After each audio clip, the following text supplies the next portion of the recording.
Perfectly sculpted cheekbones. Who can live up to that? Well, actually, Rob Pattinson can. There was no question when Rob came in. It was like he was the only guy who came in thinking anything other than like how to pose statuesque and be, you know, really attractive and perfect. And he looked afraid, and he looked like he had a sense of pain, and he knew why. I mean, to live 108 years by yourself, it's really terrible. In the script it said he gives a look so demonic and animalistic that it just scares these men, these fully grown men to the core. Right. And I just kept coming out the car. I did it once, and I missed my mark. And I just almost quit afterwards. I was like, seriously, this isn't going to happen. Ella? Thanks. You know, your mood swings are kind of giving me whiplash. I only said it'd be better if we weren't friends, not that I didn't want to be. What does that mean? It means if you were smart, you'd stay away from me. I think Rob just really connected with Kristen. They had this kind of attraction and sexual tension that was just palpable. He was the only guy who really actually looked at me and wasn't just totally preoccupied with himself. So he was sort of perfect. And ask me the most basic question. What do we eat? I think it was just something to do with playing that story. It was just kind of... Because every other character in the movie is like seemingly only concerned with our relationship. Everything, it was always like Bella and Edward, all the time. I guess you kind of, you come in this little bubble. There's like a sense of like you're willing to go wherever I go. Like we were going to follow each other and we're going to do this together. And that was always there. And we both really care about the movie a lot. So we felt like it was a really massive responsibility. How did you know this? Standing right next to you. No, we were across the lot next to your car. No, I wasn't. Yes, you weren't. You hit your head and you must be confused. There was definitely some kind of connection when we met. That sort of thing can't really be defined. It's like, for whatever reason, you, I don't know, you feel like you're really, like you see, not that you see something in the person that nobody else does, but it's just that when you do look at each other, that there's like a moment of like just clarity. There's just truth there. There's honesty. These two are both incredibly intelligent and, you know, complex people themselves, and they bring that to the screen. They're able to express that. Okay, well, let's say for argument's sake that I'm not smart. I can see what you're trying to put off, but I can see that it's just to keep people away from you. It's a mask. Did you tell me the truth? No, probably not. I'd rather hear your theories. I have considered radioactive spiders and kryptonite. It's all superhero stuff, right? What if I'm not the hero? What if I'm the bad guy? You're not. These guys are Team Edward fans. What is up with that? He is way too casual about all of this, right? I think it's pretty daunting for anybody to be thrust to that sort of limelight. Yeah. I mean, it's Edward is an iconic character at this point, you know.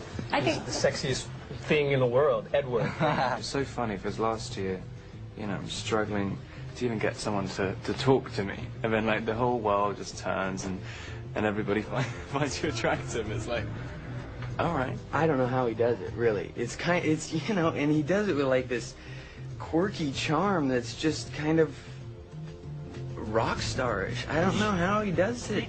The whole thing just seems completely ridiculous sometimes. And action.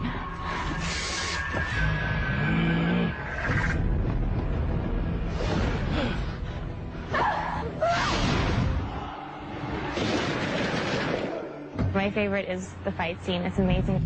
I get to do so many stunts. So I got to do wire work. I got to ride the magic carpet, which is this crazy thing that makes you look like you're walking at 30 miles an hour, which is just everything you ever knew about gravity goes out the window with this thing. Personally, I love playing the bad guys.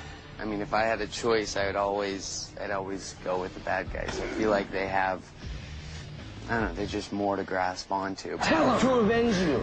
Tell him. Tell him.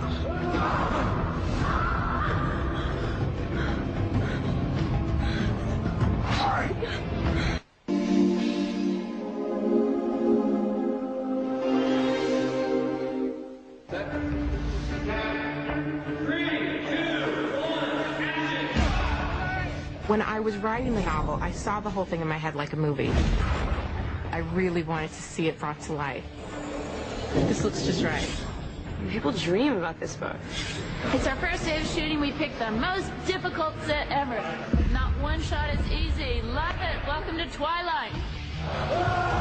You know, it started with the books. I mean, Stephanie is kind of a genius, and so it, and even I read it before it was made into a movie, and it just kind of has that relatability. But then, you know, adding on top of that, that danger and vampires and sexiness and all that good stuff. Stephanie wrote such a cool book, and I wanted to just make that real, make it visual, make it exciting, lift it off the page from words into just a thrilling experience that you felt like you were there.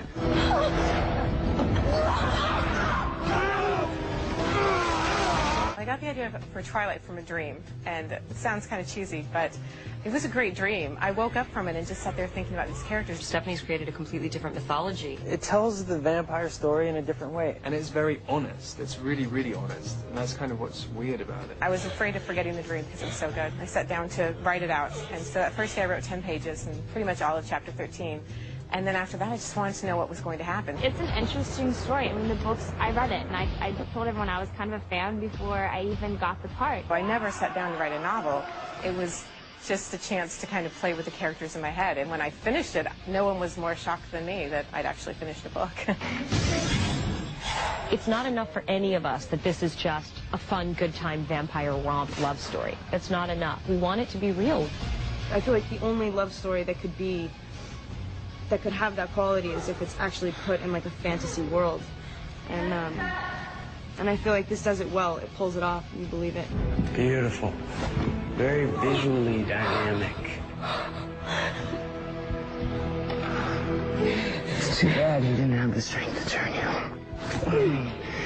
Steady kept you this fragile little human. I get emails from people who feel like my book has actually changed their life, which for me, I mean, it changed my life.